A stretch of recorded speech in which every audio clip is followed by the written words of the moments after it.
servidor y amigo Ismael González, tengo el placer y el honor de dirigir el Instituto Mexicano de la Administración del Conocimiento.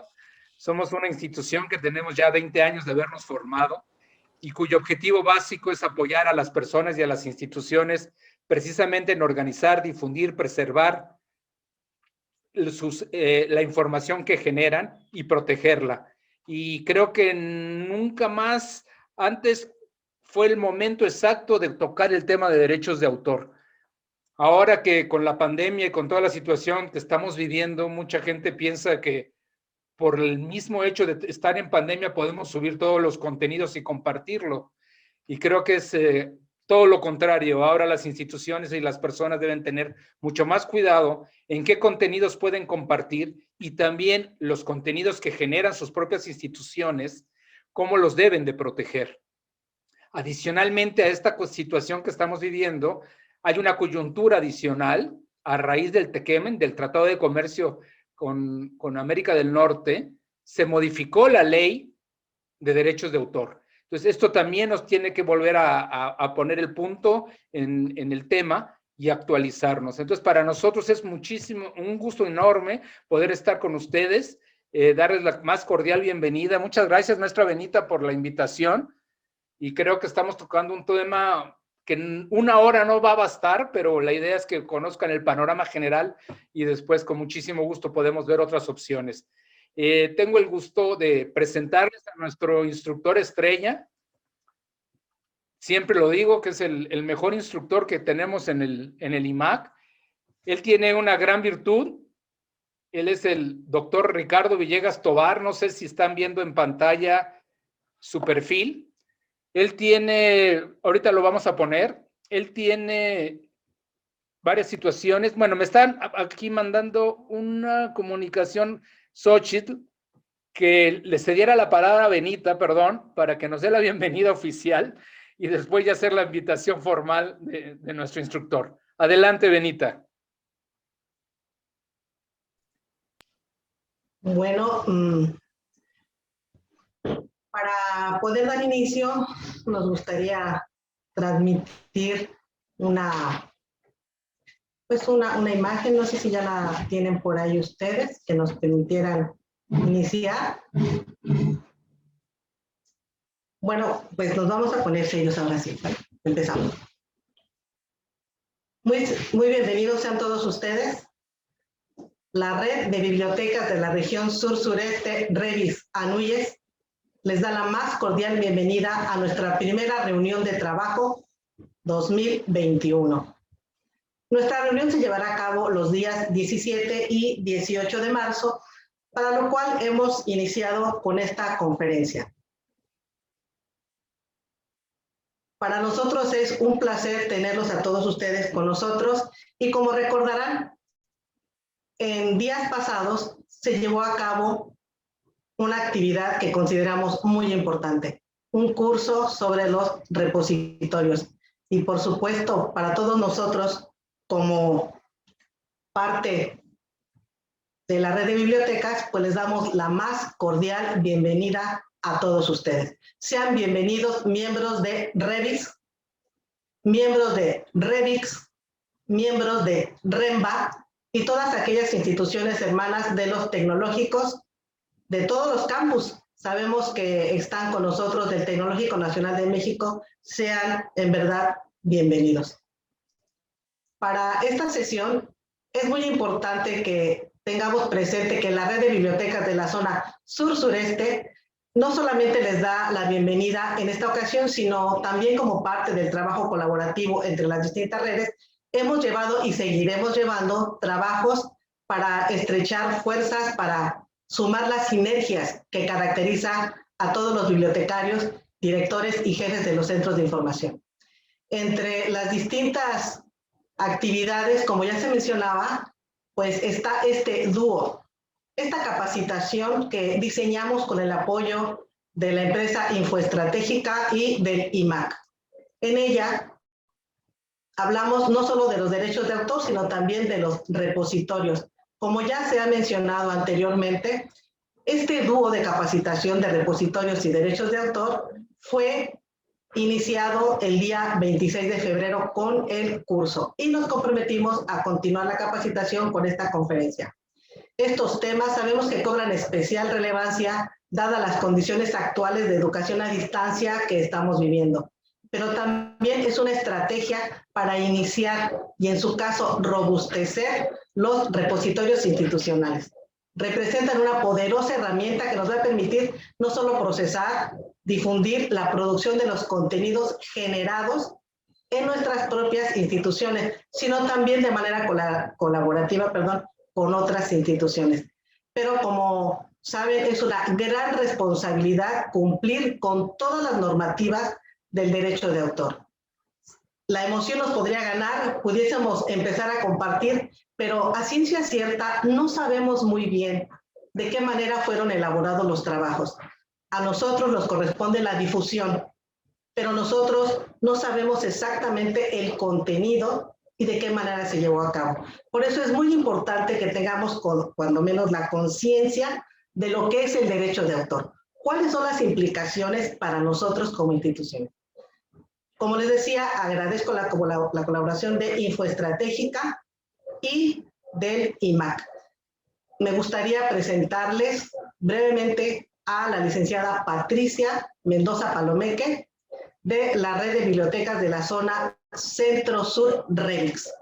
Y por supuesto también a la doctora Alicia de Remba. Muchísimas gracias por acompañarnos. Y como ya mencionó el licenciado Ismael González Real, 1 hora es poco, pero a través de las siguientes reuniones seguramente seguiremos trabajando tanto con el IMAC como Infoestratégica y otras empresas y otros proveedores que vamos a conocer un poco más adelante. Sin más, les cedo la palabra. Bienvenidos todos ustedes, director del Instituto Mexicano de la Administración y del Conocimiento, IMAC, Ismael González Real, con la conferencia Derechos de Autor y Repositorios Institucionales. Maestra Benita Torres, como siempre, un gusto estar con ustedes. Muchísimas gracias por la invitación.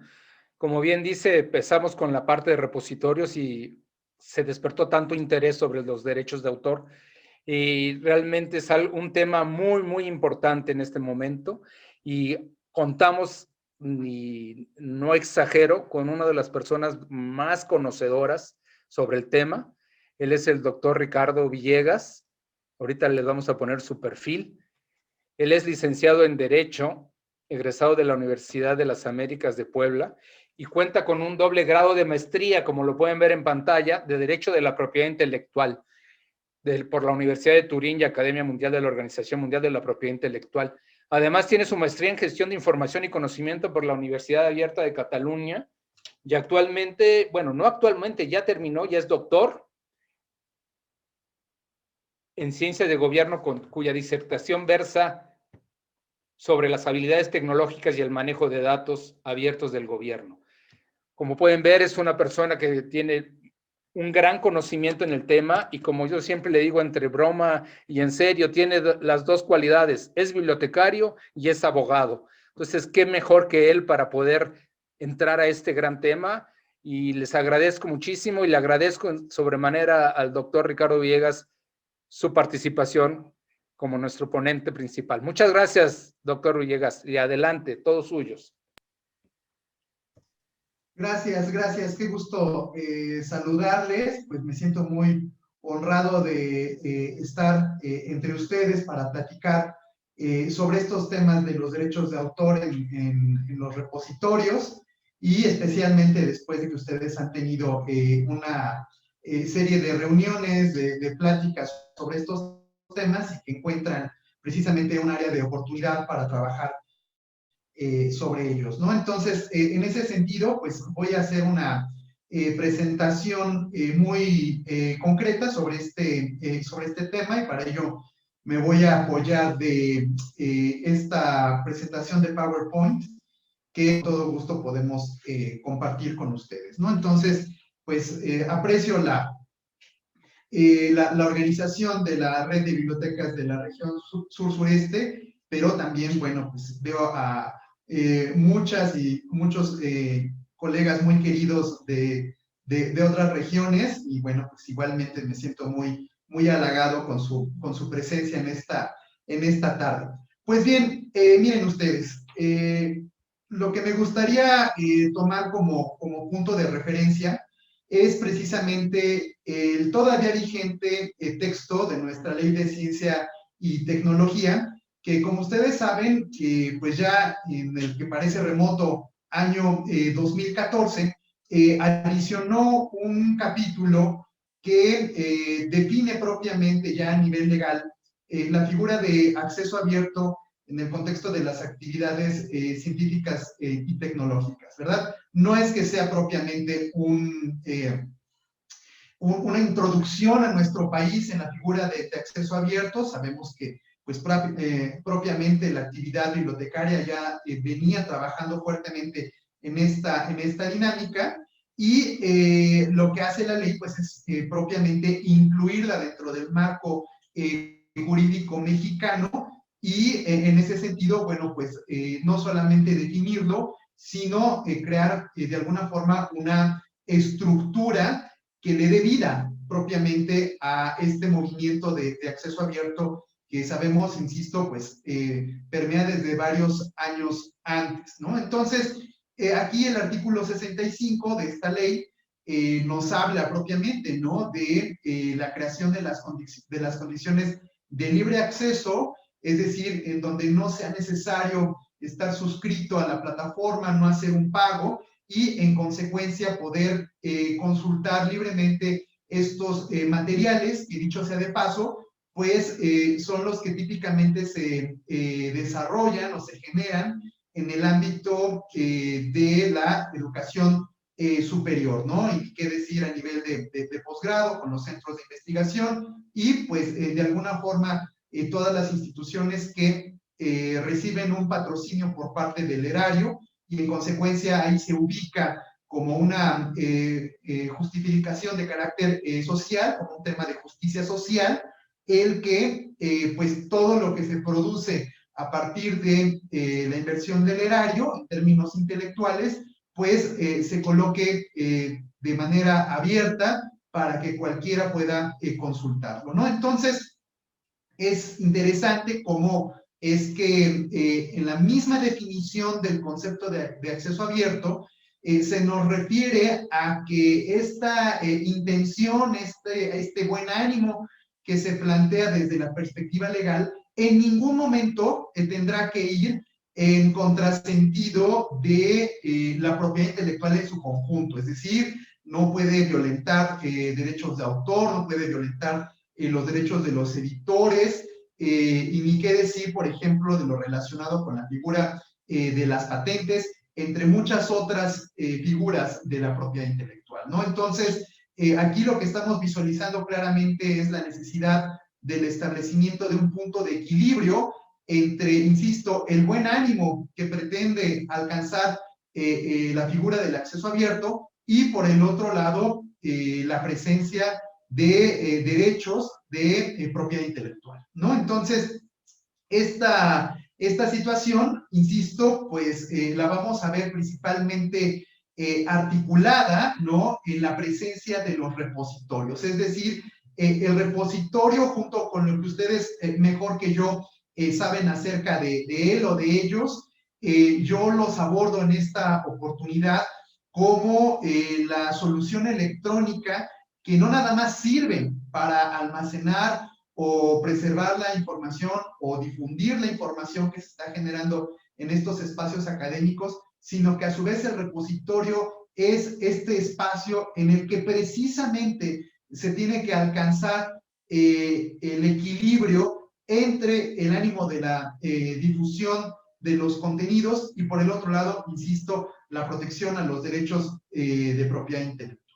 Entonces, nos vamos a dar cuenta que todos estos conceptos que yo ahorita brevemente estoy comentando, pues tienen eco en este anteproyecto que está siendo debatido en términos del texto de lo que se propone sea la nueva Ley General de Humanidades, Ciencias, Tecnologías e Innovación, ¿no? Sabemos que en estos mismos días, esta mañana, tuvo lugar un foro para continuar debatiendo sobre el texto de la propuesta, y ya que desde el pasado diciembre se liberó el texto, pues es posible consultar sus contenidos y darnos cuenta que esta misma ley, al igual que la que le antecede, pues mantiene entre su articulado todo lo relacionado con la figura de la ciencia abierta, ¿no? Entonces, ahora se habla de la creación de un sistema nacional de información que va a servir como la figura que implementará la política integral de ciencia abierta, y por supuesto dentro de esta política integral de ciencia abierta se retoma la presencia de los repositorios como, insisto, este eje articulador del que se propone sea un sistema nacional de información. Entonces, sabemos que independientemente de que en este momento nos mantenemos en la dinámica de una propuesta y por tanto sigue vigente la ley anterior con su capítulo 10, bueno, pues en este momento legal lo que sí tenemos es que CONACYT creó precisamente para apoyar a las instituciones una serie de lineamientos de carácter técnico, ¿no? Sabemos que los repositorios deben cumplir con una serie de características técnicas, entre ellas sobresale, por ejemplo, la figura de la interoperabilidad de los contenidos y lo que coloquialmente conocemos como la cosecha de esos contenidos para conformar lo que se aspira sea un repositorio nacional, ¿no? Entonces, se crearon esos lineamientos técnicos en materia de ciencia abierta, pero ante la inquietud que representa lo relacionado con el respeto a la propiedad intelectual, el propio CONACYT crea los lineamientos jurídicos de ciencia abierta, ¿no? Estos lineamientos vendrían en consecuencia a ofrecer una guía, ¿verdad? Una forma de trabajar para quienes estén desarrollando estos repositorios institucionales. Y bueno, estos lineamientos lo que vienen a hacer es pues propiamente abundar en los conceptos que ya de alguna forma están siendo definidos tanto, insisto, en la vigente ley de ciencia y tecnología como en la que pues en algunas semanas o meses será una ley en la materia, ¿no? Entonces, lo que buscan estos lineamientos es, insisto, el promover, como lo pretendo mostrar aquí con esta diapositiva y con este gráfico, un punto de equilibrio entre la ciencia abierta y con todo su buen ánimo y el respeto que siempre se tiene que hacer a los derechos de propiedad intelectual, ¿no? Entonces, en ese sentido, lo que se nos hace necesario pues es entender a qué nos referimos, perdón, con la figura de la propiedad intelectual, ¿no? Entonces, bueno, la propiedad intelectual, como ustedes bien lo conocen, es una rama jurídica muy amplia que surge en el ánimo legal desde la figura de un monopolio legal. ¿Qué quiere decir esto? Bueno, miren, quiere decir que la ley o las diferentes leyes en materia de propiedad intelectual van a crear una serie de figuras que, derivado de sus propias características, permitirán la obtención de algún tipo de registro sobre un bien intelectual en particular, ¿no? Y que esta protección se va a dar por un tiempo determinado, a modo tal que al no hacer perpetua esa protección, ese bien intelectual pase de ser propiedad privada a ser, no podría decir yo propiamente propiedad del público, pero sí podría decir que es para un uso libre por parte de toda la sociedad. Entonces, se habla de la figura de un monopolio legal en el sentido en el que el titular de estos derechos de propiedad intelectual estará facultado de excluir a terceras personas de replicar lo que es de su propiedad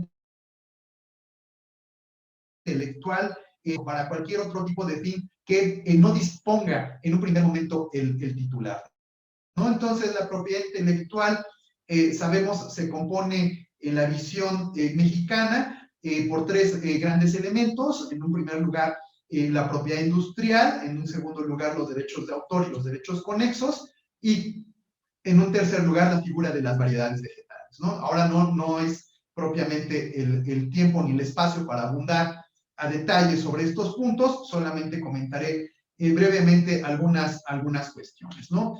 En términos generales, la propiedad industrial tiene por objeto de protección dos elementos. Uno, la innovación, y dos, la identificación, ¿no? Entonces, por la figura de la innovación, va a crear la ley de propiedad industrial, las figuras de patentes, de modelos de utilidad, de diseños industriales, y estos otros tantos que estoy colocando dentro de mi gráfica. Y por el otro lado, vemos que la propiedad industrial, al tener como objeto de protección a la figura de la identificación, pues crea propiamente la figura de las marcas, ¿no? Este espacio legal a donde se protegen a los signos, que son visuales, que son olfativos, es decir, que pueden ser percibidos por los sentidos, y que estos elementos distintivos cumplen esa función, ¿no? La de permitir que nosotros como clientes en un mercado podamos conocer quién es el productor de ese bien o de ese servicio, y bueno, ya nosotros tomemos una libre decisión sobre el consumo de esos productos o de esos servicios, ¿no? Entonces, la propiedad industrial en lo general, insisto, se ocupa de la protección, de la innovación y de la identificación, y por el otro lado está propiamente la figura de los derechos de autor, ¿no?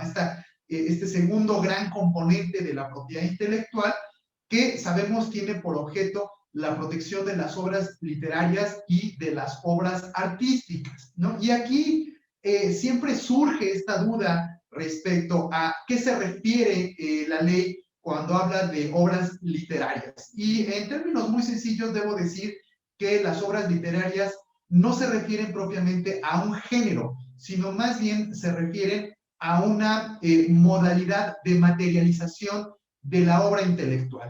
En este caso, la técnica de la escritura sirve como el medio para materializar las ideas que pueda tener un autor o una autora, y que se trasladan, insisto, a un soporte como lo puede ser una hoja de papel, pero inclusive también un archivo digital. Entonces, cuando hablamos de obra literaria, estamos hablando de una modalidad de expresión, y no así, insisto, de un género, y mucho menos de un tema, ¿no? Entonces, podríamos hablar que un documento de ciencias de la electrónica o de el área de física, por poner algún ejemplo, ante los ojos de la ley, seguiría siendo una obra literaria. Y por el otro lado, la figura de las obras artísticas, pues se refiere a lo que nosotros comúnmente incluiríamos en lo que conocemos como las bellas artes, ¿no? Estamos hablando propiamente de la arquitectura, de la pintura, de la danza,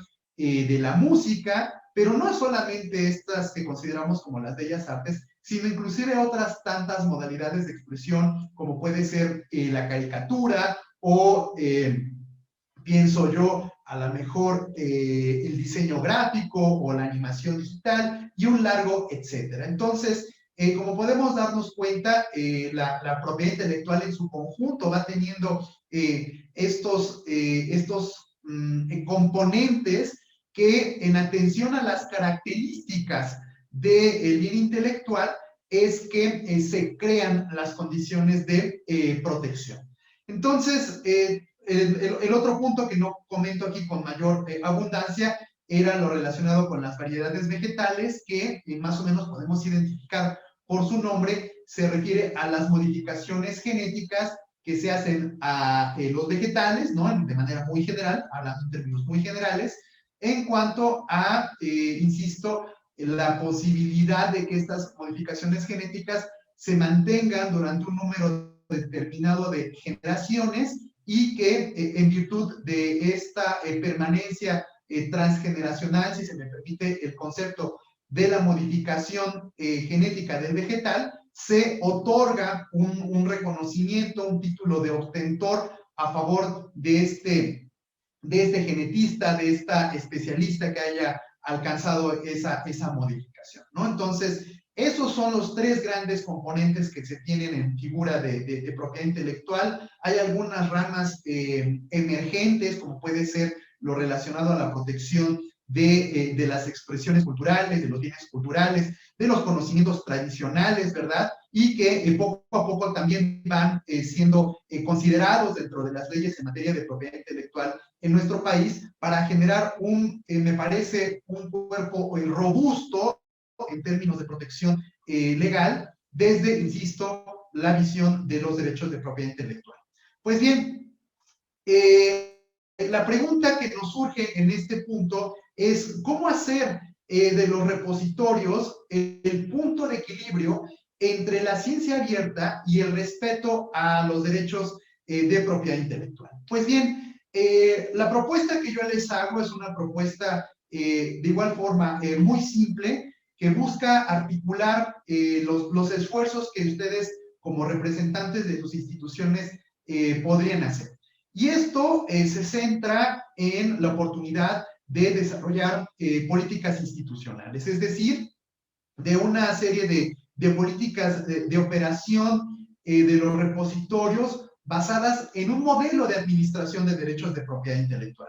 Es decir, la propiedad intelectual se administra como se hace con cualquier otro tipo de bien, ¿no? Entonces, la propiedad intelectual tiene diferentes modelos para ser administrada, pero el que con mayor frecuencia encontramos en la literatura y en consecuencia también en la práctica es este que se compone de tres grandes elementos. El primer punto es que desde las instituciones se haga un inventario de los bienes intelectuales a partir precisamente de identificar sus características y en virtud de ello tomar una decisión sobre cómo es que se tiene que hacer un tratamiento legal de esos contenidos intelectuales ante el afán de crear, insisto, un repositorio de libre acceso como nos lo propone la ley en la materia.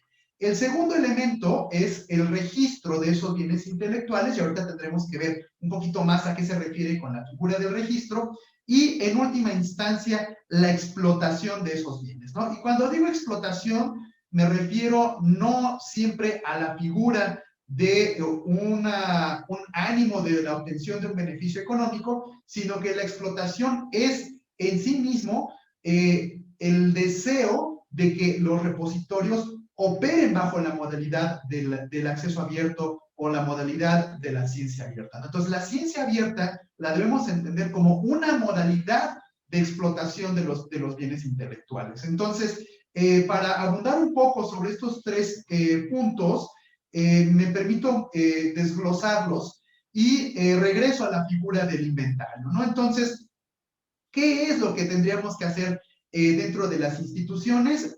Muy simple, identificar cuál es el origen legal de los contenidos que nosotros deseamos colocar dentro de nuestros repositorios, y me parece que comúnmente son dos tipos de horas las que deseamos que se coloquen dentro de los repositorios. Insisto, en términos legales.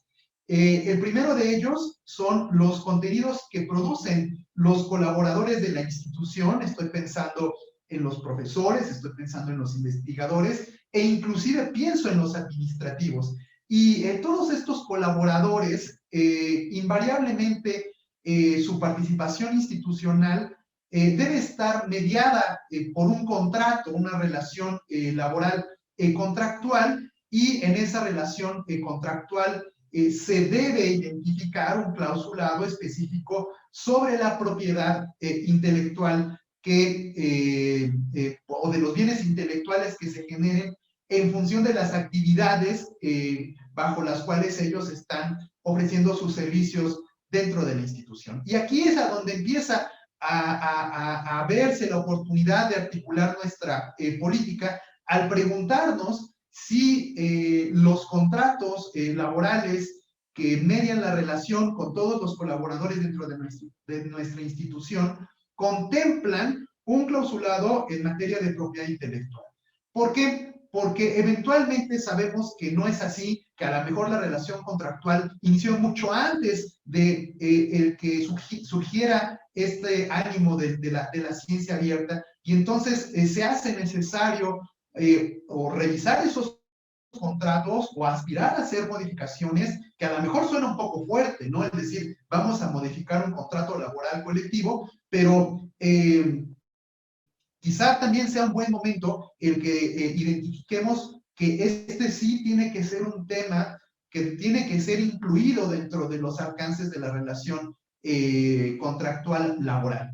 De lo contrario, lo que va a suceder es que la ley va a intervenir desde su alcance y, por ejemplo, el artículo 84, ahí tiene un error mi diapositiva, no es Ley Federal de Trabajo, es Ley Federal del Derecho de Autor. El artículo 84 de la Ley Federal del Derecho de Autor nos dice que en ausencia de la definición de el ejercicio económico de los derechos autorales de los colaboradores, pues les corresponde en partes iguales, ¿no? O sea, pareciera ser que se divide el derecho de autor entre la institución y el colaborador, con la salvedad de que la institución está facultada para dar a conocer los contenidos generados por el colaborador, inclusive sin pedirle permiso, siempre y cuando, insisto, ese bien intelectual, esa obra intelectual, se haya generado como consecuencia de la actividad laboral que desempeña el colaborador. Y bueno, por el otro lado está el artículo 123 de la Ley Federal del Trabajo, en donde con mucha precisión nos dice que cuando el colaborador desarrolla una solución de carácter técnica, pensemos algo que pueda ser patentado, entonces el beneficio económico de la explotación le corresponde directamente a el empleador. Entonces, vemos ahí, insisto, cómo uno de los puntos principales de la política tendría que ser el de la revisión de la situación contractual que guarda el colaborador con su institución. Y luego, por el otro lado, tenemos esta otra parte importantísima, que es la producción de los alumnos. Y principalmente pensamos inmediatamente en la figura de las tesis. Entonces, se nos presenta invariablemente la pregunta, nosotros como administradores de un repositorio estaríamos en la facultad de colocar sin ningún temor los contenidos de esas tesis dentro de un repositorio, o por el contrario se hace necesario establecer, de igual forma que pasa con los colaboradores, una precisión contractual que nos dé claridad sobre este punto. Entonces, sabemos que en ausencia de una relación contractual, y ni qué decir, una relación económica entre las instituciones y sus alumnos, los alumnos son los titulares primigenios de sus obras, es decir, en este caso, de sus tesis. Y como consecuencia de esa titularidad primigenia, nosotros como administradores de repositorios nos vemos en la necesidad de obtener de ellos la autorización para el uso de sus obras en el ejercicio que pretende ser el repositorio, ¿no? Y entonces, claro que también aparece esta pregunta, ¿ante qué figura estamos? ¿Ante la figura de la cesión de derechos de autor a favor de la institución, o ante la presencia de una solicitud de permiso de uso de obra que se le haría al alumno? Entonces, aquí la precisión es clara. Lo que no tenemos que hacer es una cesión de derechos de autor, porque la cesión es una figura reglamentada por la ley que se caracteriza porque el que cede sus derechos de autor para, por ejemplo, fines de publicación de una obra, invariablemente ese que cede, en este caso el autor, debe verse beneficiado económicamente, debe haber una compensación económica, y al mismo tiempo esa cesión está sujeta a la delimitación del tiempo, ¿no? Entonces, si nosotros, los administradores de repositorios, nos inclináramos por la figura de la cesión, querría decir que tendríamos que pagarle al alumno para que nos entregue su tesis y al mismo tiempo prever que esa tesis tendríamos que bajarla en 2, 3, 5, 10 años que se pueda disponer por parte del alumno. Y eso no sería propiamente ni la capacidad de las instituciones ni el objetivo de la ciencia abierta. Por tanto, nos movemos a una figura que conocemos como la autorización de uso de obra. ¿Y cuál es el objetivo de la autorización de uso de obra? Bueno, dice mi diapositiva, evitar el pago y la delimitación temporal del uso de obra, ¿no? Entonces, esta carta de autorización de uso de obra se tiene igualmente que desarrollar con una serie de elementos que permitan, insisto, darle la facultad legal a las instituciones de operar en los términos de ciencia abierta su repositorio. Entonces, entre otros de los tantos objetivos o elementos que se tienen que contemplar dentro de esta carta de autorización, está uno muy importante y que tiene que ver con la exclusión de las responsabilidades a el administrador del repositorio. ¿Y cómo lo podemos hacer? Pues por principio de cuentas, asegurando la originalidad de la obra. Y aquí entramos, pues propiamente en otro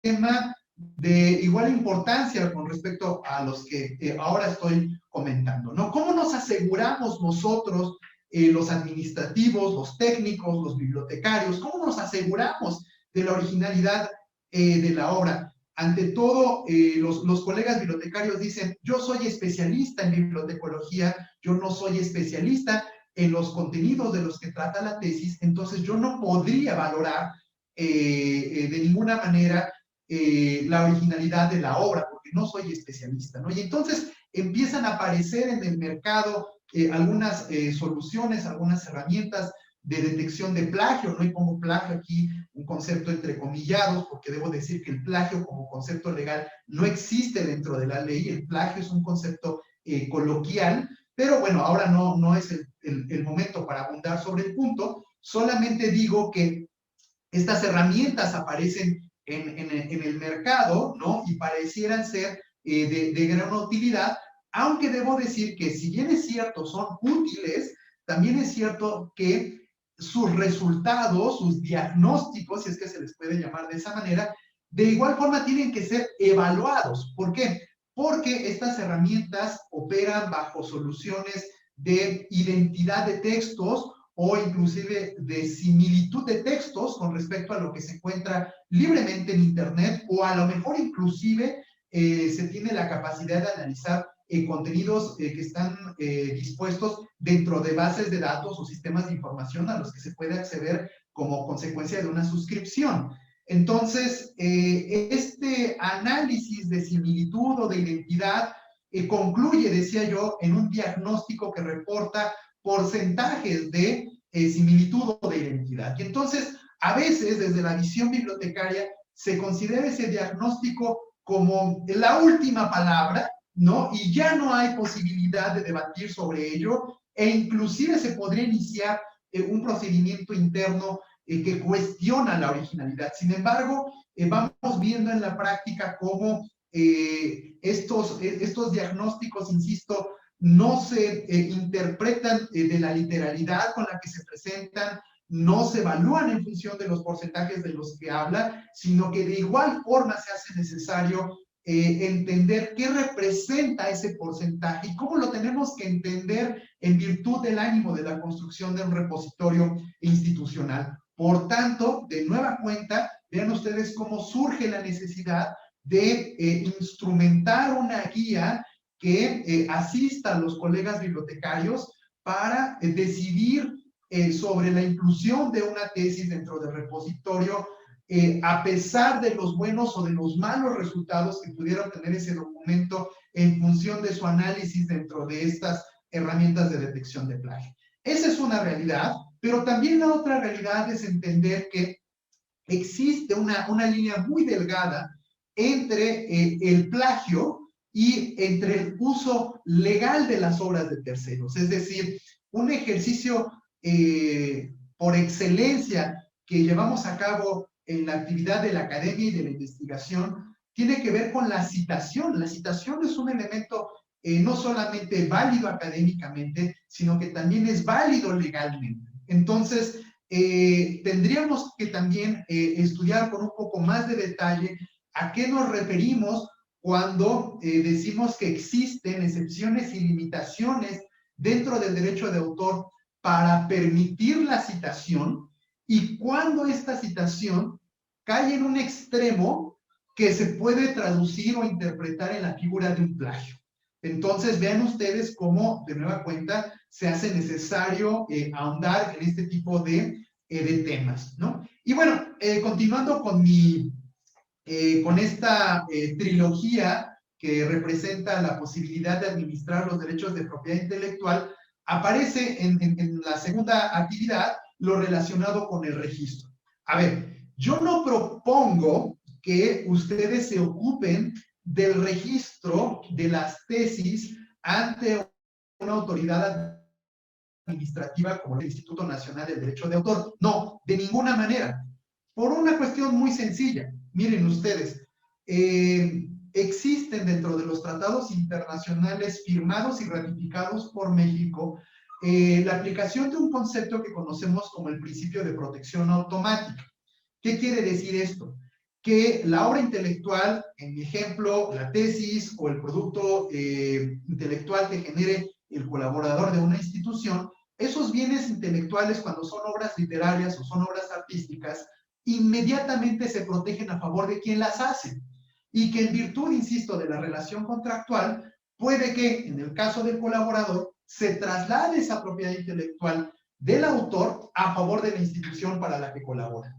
O por el otro lado, insisto, pues el reconocer que el alumno es el titular originario de esa tesis y que en consecuencia a él se le pide la autorización del uso de su obra para ser incluida en el repositorio que operará, insisto, bajo el modelo de ciencia abierta. Y acá de nueva cuenta surgen otras cuestionantes. La aparición, por ejemplo, del director de tesis o del coasesor de la tesis. Con mucha frecuencia se cuestiona en este tipo de espacios si el director de tesis debe ser considerado como un autor.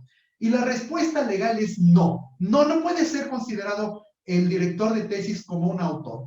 ¿Por qué?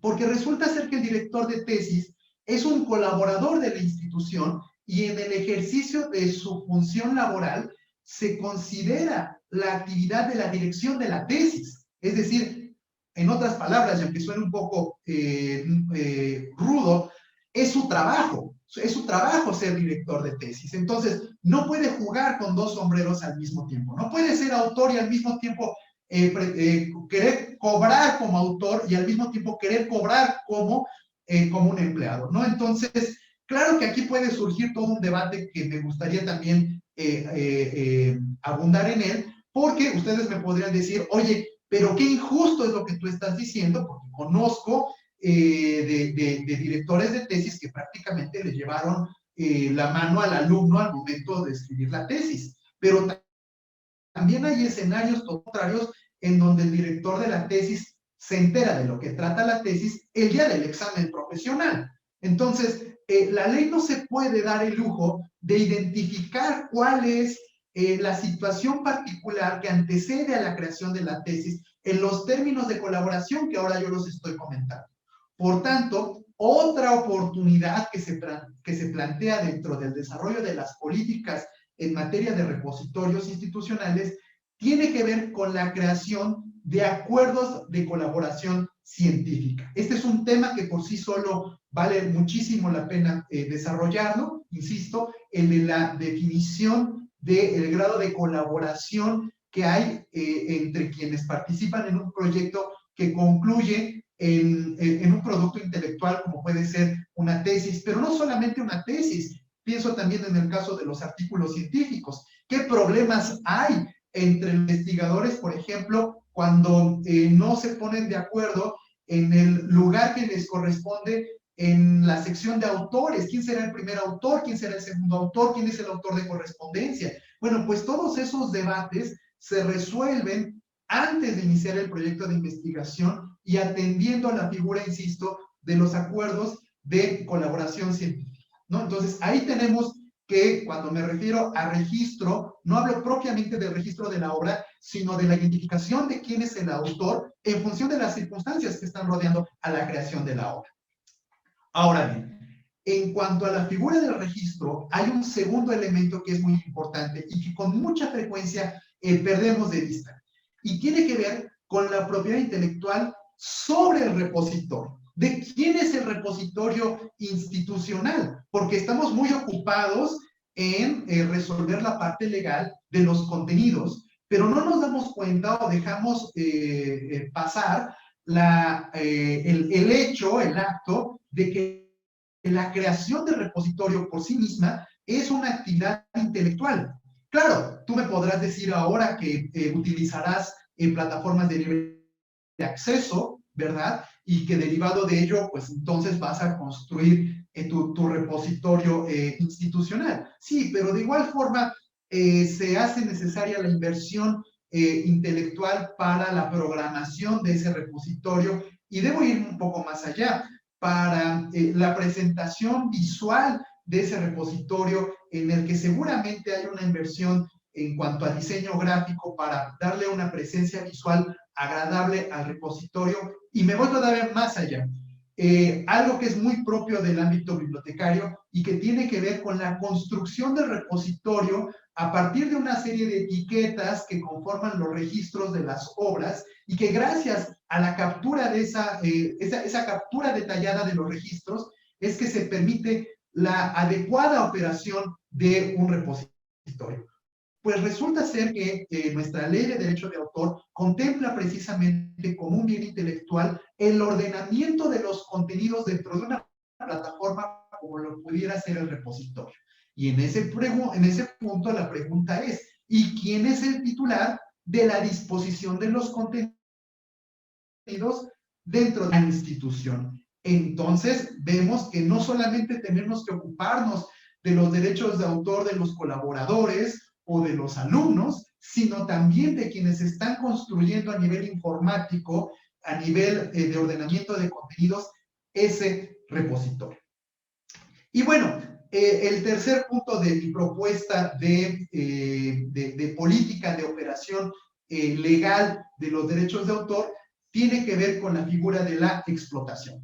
Ya decía yo que la explotación no pretendo se entienda ahora como un ánimo estrictamente lucrativo, sino entender que el ánimo que nos mueve al momento de construir un repositorio, insisto, es el de que estos contenidos sean de libre acceso.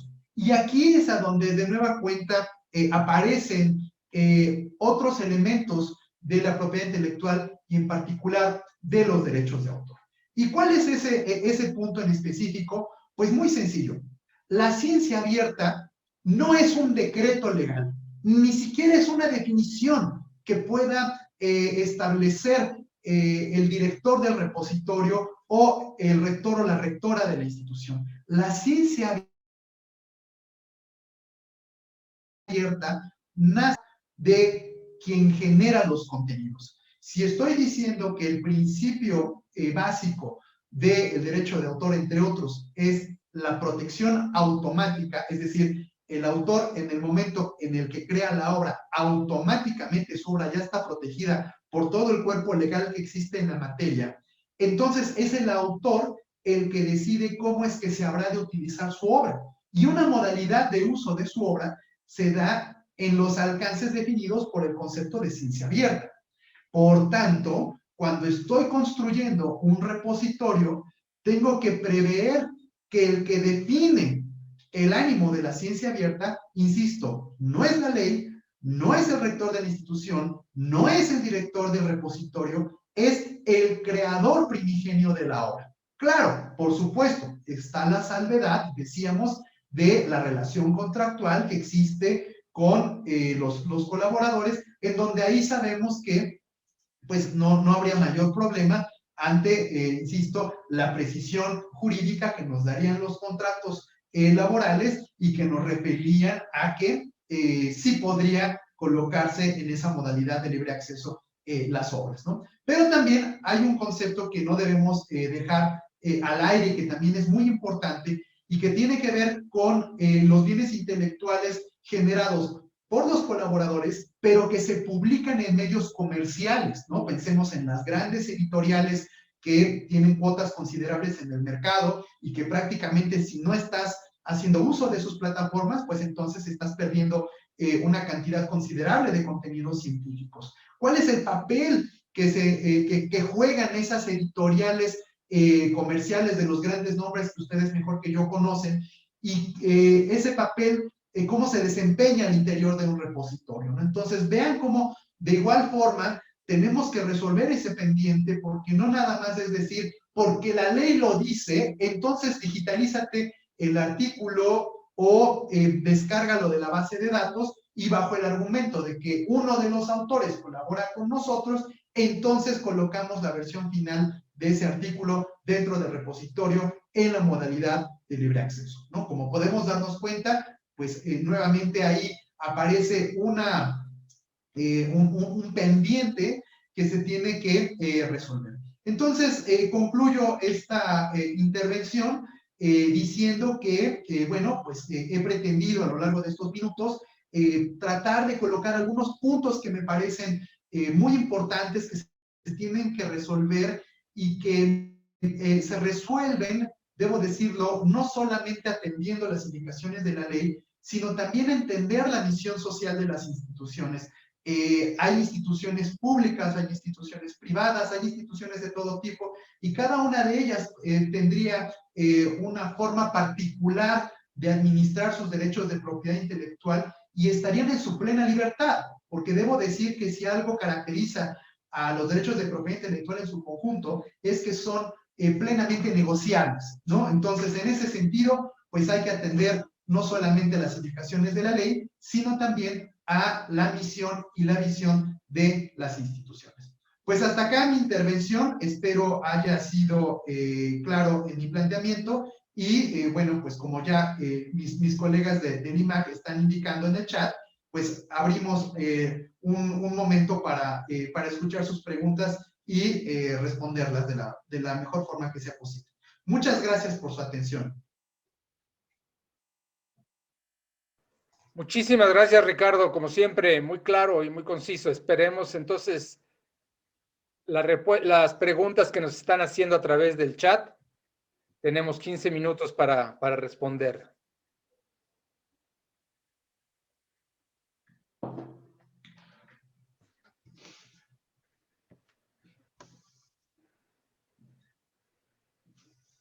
Muy bien, muchas gracias en lo que plantean sus preguntas. Felisa, un gusto saludarte por este medio. Siempre la cercanía institucional está presente. Un gusto saludarte. ¿Alguien más que tenga ánimo de comentar algo? Si quieren, igual puede ser de viva voz para que no se ocupen en escribir, o también estamos atentos al texto. Nos pregunta José Antonio Hernández que si se puede compartir la presentación. Pues en mi caso, adelante, ¿no? Con todo gusto puedo compartir la presentación. Muchas gracias, Ricardo. Lo pondremos en nuestro lugar en IMAC y les haremos llegar la presentación con mucho gusto. Y gracias por ceder los derechos. Muy bien. Pregunta Sergio que si los artículos que se publican en revistas de acceso abierto son susceptibles de subirse a un repositorio institucional. Sergio, tu pregunta es muy, muy buena porque me permite decir una cosa. No debemos entender que la libre accesibilidad de contenidos se traduce en una gratuidad de uso, ¿no? Esto es un punto bien importante. A ver, repito. La accesibilidad no es sinónimo de gratuidad, ¿no? Entonces, el hecho de que yo acceda a un contenido de ninguna manera quiere decir que yo lo pueda utilizar para cualquier otro fin, ¿no? Pongo un ejemplo simple que creo que raya en lo burdo. Quizá alguien me haga el favor de invitarme a tomar una taza de café a su casa. El hecho de que yo pueda acceder invitado a la casa de esta persona, de ninguna manera quiere decir que yo me puedo apropiar de la casa y hacer de la casa lo que legalmente a mí me interese o convenga. Entonces, el hecho de que yo pueda acceder a un contenido bajo el argumento que es de libre acceso, de ninguna manera me autoriza a que yo pueda hacer con él algo como trasladarlo a mi repositorio institucional. Vero Lara dice, una obra publicada por el gobierno del estado con más de 50 años de publicación, ¿a quién tengo que pedirle el permiso para digitalizarla y subirla a internet en acceso abierto? Gracias, Vero, por la pregunta. Aquí estaríamos hablando propiamente de la identificación de la vigencia de los derechos, porque debemos decir que los derechos autorales, pues sabemos, unos son morales, otros son patrimoniales, los primeros se ocupan del honor del autor y los patrimoniales de las facultades que tiene el autor para explotar económicamente su obra. Esos derechos patrimoniales tienen una vigencia que se cuenta, decimos, desde que se crea la obra hasta el fallecimiento de ese autor y también 100 años posterior a la muerte de ese autor. Entonces, en ese lapso muy extendido, tanto el autor como sus herederos ejercen la facultad de decidir sobre la reproducción de la obra. Ahora bien, el ejemplo que nos pone Vero es muy bueno porque nos deja ver claramente la aparición de un tercer jugador, que en este caso es la figura de un editor representado en el ejemplo de Vero como el del gobierno del Estado. ¿Qué papel juega el gobierno del Estado en esta relación dual que yo comento entre el autor y su obra? Pues el gobierno opera como el editor. Y da la casualidad que el editor no solamente es el que publica, sino recordar que publica como consecuencia de haber invertido capacidades industriales, capacidades económicas, por qué no decirlo, para la diagramación de la obra, hacer un diseño editorial, darle una presencia editorial a la obra. Y como consecuencia de ello, el editor también se vuelve partícipe del juego de los derechos, claro, él en una figura que conocemos como derechos conexos. Entonces, sabemos que por indicaciones de la ley, la obra pierde sus derechos conexos precisamente 50 años posterior a la publicación de la obra, ¿no? Entonces, el ejemplo que Vero pone es muy específico porque se coloca en el escenario en donde han concluido los derechos conexos, es decir, los derechos sobre la diagramación editorial de la obra a favor del gobierno. Sin embargo, persisten a favor del autor los derechos patrimoniales sobre la reproducción, entendida en el ejemplo de Vero, la reproducción como el acto de la digitalización de la obra. Por tanto, creo que sería oportuno acercarnos ya sea a el autor o, en caso de fallecimiento, a los posibles herederos. ¿Tarea complicada? Sí, sí es una tarea complicada, pero creo que, insisto, el ejemplo de Vero nos es muy útil porque lo que nos está dejando ver, entre muchas otras cosas, es el entender que la administración del repositorio es en gran medida, desde la perspectiva legal, un ejercicio de gestión de derechos. Es el estar ubicando las características legales particulares de la obra que queremos nosotros colocar en la modalidad de acceso abierto y hacer las gestiones. Por tanto, concluyo este punto que nos plantea Verónica Lara, en el sentido de decir que el derecho de autor es un tema de casos, no es un tema de generalidades, y que el administrador de un repositorio de acceso abierto es, desde la perspectiva legal, un gestor de derechos atendiendo las características de las obras. ¿Alguna otra pregunta por acá? Dice, o ya no es necesario pedir permiso, ¿no? Comenta Vero, no, sí, lo que platicaba, ¿no? Dice Marilena Martínez, ¿debería antes de compartirlas al ResearchGate crearles una licencia Creative Commons o pueden ser ambas formas? Bueno, a ver, gracias por introducir a la conversación la figura del ResearchGate o de la academia.edu.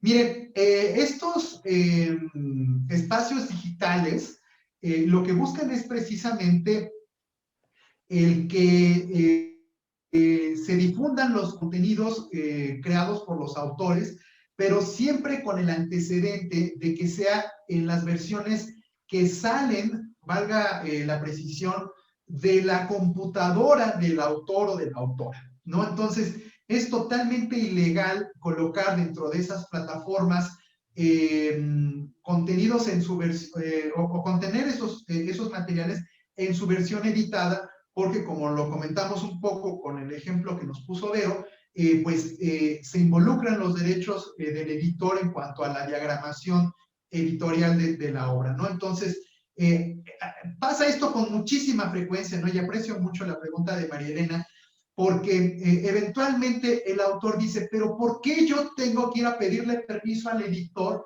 para colocar mi obra en un repositorio institucional?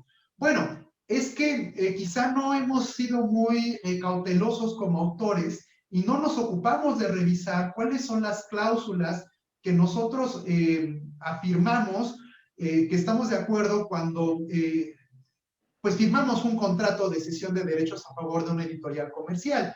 Y entonces regreso un poco a los ejemplos burdos y yo ponía un ejemplo hace poco con unos colegas y decía, a ver, pasa con muchos profesores que quieren que su capítulo de libro se coloque dentro del repositorio institucional, pero no se puede en términos legales. ¿Por qué? Por la misma razón de que probablemente tú seas el dueño de un departamento, que ese departamento no lo utilizas y lo rentas a favor de una tercera persona. Y esa tercera persona, con tu permiso, le hace adecuaciones que lo hace un espacio muy agradable para habitarlo. Y tú te asomas desde afuera al que en términos reales o legales es tu departamento y ves lo bonito que ha quedado y dices, pues yo me quiero meter a vivir en este departamento porque está muy bonito. Pero entonces la persona que te está rentando va a decir, oye, pero es que tú ya me lo diste y esto que le hice, de alguna forma tú me concediste este permiso y ahora yo no me puedo salir de él porque tú me concediste ese permiso. Entonces es exactamente lo mismo que pasa en términos de los repositorios.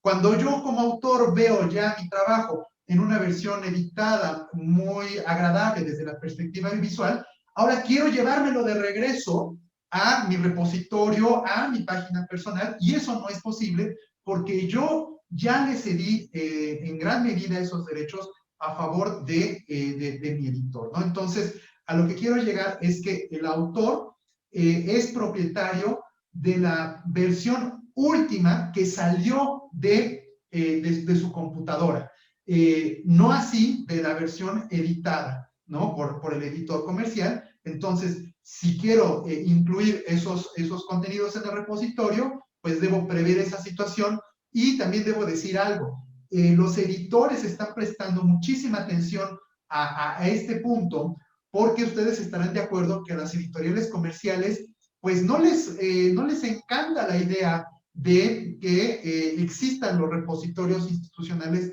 de libre acceso y vemos cómo cada vez con mayor frecuencia los editores comerciales cuestionan a sus autores en el sentido de preguntarles si ellos tienen que sujetarse a una política de ciencia abierta y entonces ellos ya como editores comerciales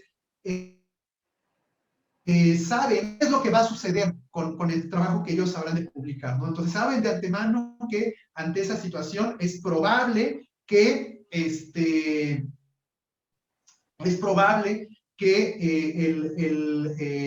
autor coloque inclusive con antelación su obra en un repositorio de carácter institucional, ¿no? Esa era una de las preguntas, ¿no?, que nos planteaba María Elena, ¿no? Y preguntaba Felisa, ¿qué documentos podemos o tenemos que leer para iniciar las políticas de operación del repositorio? Bueno, realmente, Felisa, me parece que esto es un ejercicio totalmente institucional. Yo creo que lo primero que tendremos que hacer es, el punto número 1, leer la ley vigente de ciencia y tecnología, leer el proyecto de la que se pronostica como la nueva ley de ciencia y tecnología, repasar la misión y la visión de la institución y, por supuesto, leer los lineamientos jurídicos que emitió hace ya algunos meses CONACYT. Creo que esos son algunos documentos básicos que si los analizamos desde la perspectiva de esta trilogía que yo propongo de la gestión de los derechos de propiedad intelectual me permitiría esbozar de alguna forma una línea. Dice Luis Sastre Juárez, los artículos que se producen en el instituto se pueden subir al repositorio. ¿Qué pasa con los derechos de autor? Luis, tu pregunta también es muy buena. Decía yo, es válido subirlos siempre y cuando sea la versión a la que concluyó el autor y que es la que el autor envió a la editorial. Ahora, tampoco mi respuesta puede ser tan llana, porque también debo decir que comúnmente los autores trabajan de manera colaborativa con coautores de otras instituciones y también hay que prestarle atención a la situación jurídica que tienen esas otras instituciones, ¿no? Entonces, prever esa realidad para evitar algún tipo de conflicto. Sobre la carta de autorización de uso de obra, ¿qué fundamentos legales se citan?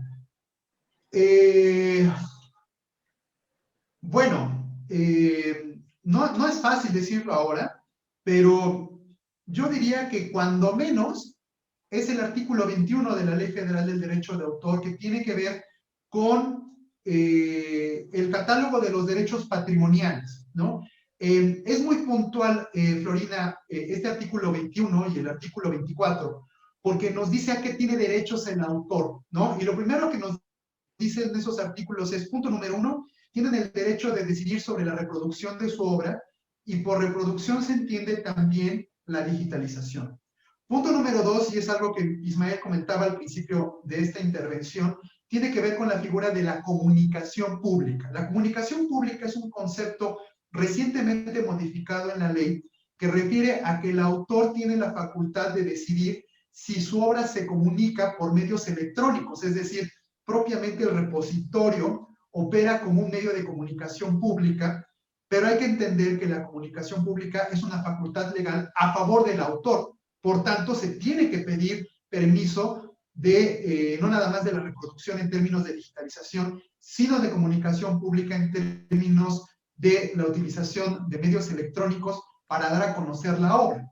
Y derivado del dar a conocer la obra, otra figura de los derechos patrimoniales tiene que ver con la distribución, es decir, el salto que se da dentro del repositorio de la figura estática en donde solamente se muestra la tesis o el documento en el monitor del usuario final a el punto en donde el usuario final podría descargar el documento, ¿no? Entonces, vean ustedes cómo no nada más nos quedamos en la figura de la comunicación pública, sino en la figura de la distribución de la obra, ¿no? Entonces, si me preguntas, Lorena, ¿cuáles son los conceptos básicos? Yo diría lo relacionado con los derechos patrimoniales. Sin embargo, insisto, este es un concepto que yo te invito a que no te quedes con lo que te estoy diciendo, porque realmente es algo mucho más elaborado, ¿no? Y creo que dentro de las otras cosas que se tiene que prestar particular atención, tiene que ver con la originalidad de la obra. Es decir,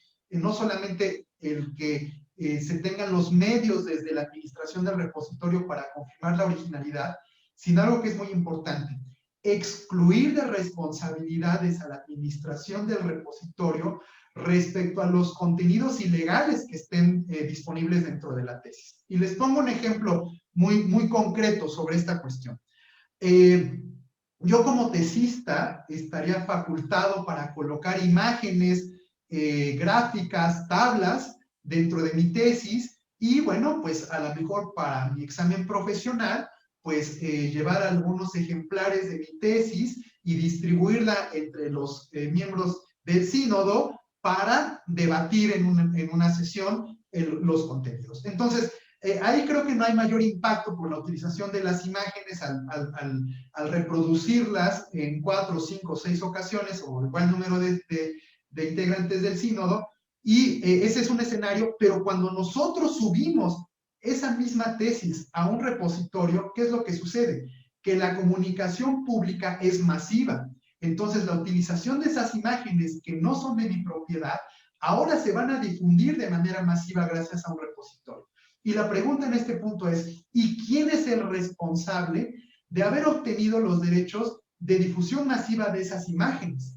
Y como estas imágenes se difundieron en virtud de un repositorio, entonces el responsable es el administrador del repositorio, porque él hizo las veces de un editor. Y creo que a ella no nos va a encantar la idea de hacernos responsables sobre la distribución de las imágenes contenidas ilegalmente dentro de una tesis. Por eso vean ustedes la importancia que tiene el prever lo relacionado con la exclusión de responsabilidades sobre los contenidos que van a colocarse dentro del repositorio. Dice Lorena, ¿cómo reconozco si una obra es de acceso abierto si la encuentro en el buscador? Bueno, lo que normalmente sucede, Lorena, es que todas esas obras deben venir acompañadas bajo la figura de una licencia de libre acceso, como puede ser las licencias Creative Commons, que no son las únicas licencias de libre acceso, son las más conocidas y se agradece la presencia de ese tipo de licencias porque nos indica a nosotros con lujo de detalle qué es lo que podemos y qué es lo que no podemos hacer. Dice Luis, las tesis para subir al repositorio se requiere que los alumnos den sus derechos para subirlos. Sí, claro, es lo que comentamos hace un momento. A ver, aquí ya mis perritos están haciendo de la suya.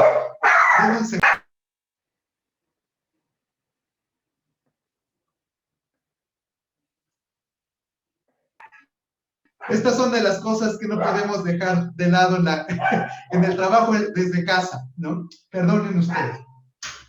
Tengo la custodia y la tarea de custodiar la memoria de la institución de más de 50 años de fundación, documentos notariales, escrituras, etcétera, etcétera. ¿Es posible hacer un repositorio de la vida institucional? Claro que sí, Teresita, ¿no? Pero creo que es un tema profundo el que tú nos estás planteando y que hay que desarrollar con mayor detalle, ¿no? Porque nos dejas ver muy claro una situación. La administración de una tesis, de un artículo, a un contenido notarial, ¿no? Dice Marielena Martínez, en caso de relatorías que no han sido publicadas y queremos difundirlas, ¿qué es lo primero que debemos hacer?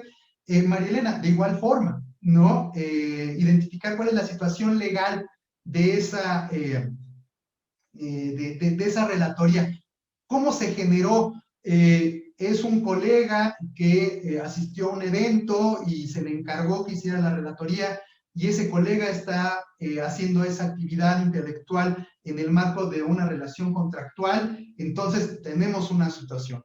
O es una relatoría que alguien de buena voluntad la empezó a hacer, pero sin una relación contractual, entonces tenemos una situación diferente. Entonces, María Elena, tu pregunta es muy buena, porque lo que nos deja ver es la importancia, decíamos, de prestarle atención a las características del origen de la obra. Sergio Morales, gracias por decirnos qué es el artículo 27.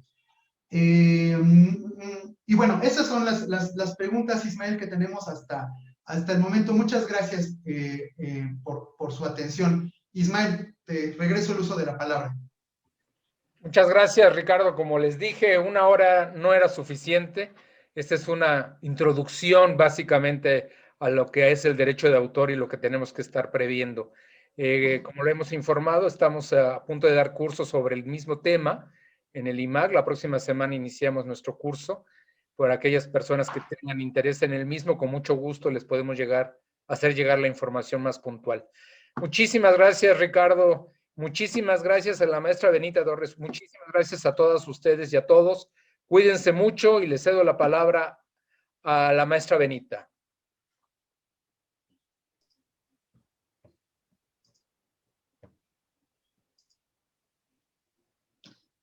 Le agradezco mucho, maestro Ismael. Lo malo que no tengo autorización para la cámara, pero bueno, sí, me gustaría, por supuesto, darle las gracias al IMAG, al Instituto Mexicano de la Administración del Conocimiento, por su generosidad y agradecer a todos ustedes. Buscaremos la oportunidad de tenerlos nuevamente. Como ya mencionó, la información es realmente muy valiosa y nos hizo falta tiempo. Esperamos tener la oportunidad, si ustedes así nos lo permiten, de continuar con este tema y que nos quede un poquito más claro. Sabemos que es muy complejo, pero que nos quede muy claro a todos. Muchísimas gracias a nuestro conferencista. Gracias por toda esta oportunidad de tenernos aquí. Y les agradecemos mucho. No les quitamos más su tiempo. Nos despedimos de ustedes. Y en nombre de la red de bibliotecas de la zona sur-sureste, agradecemos su asistencia. Muchísimas gracias, Remba y Remix. Hasta pronto.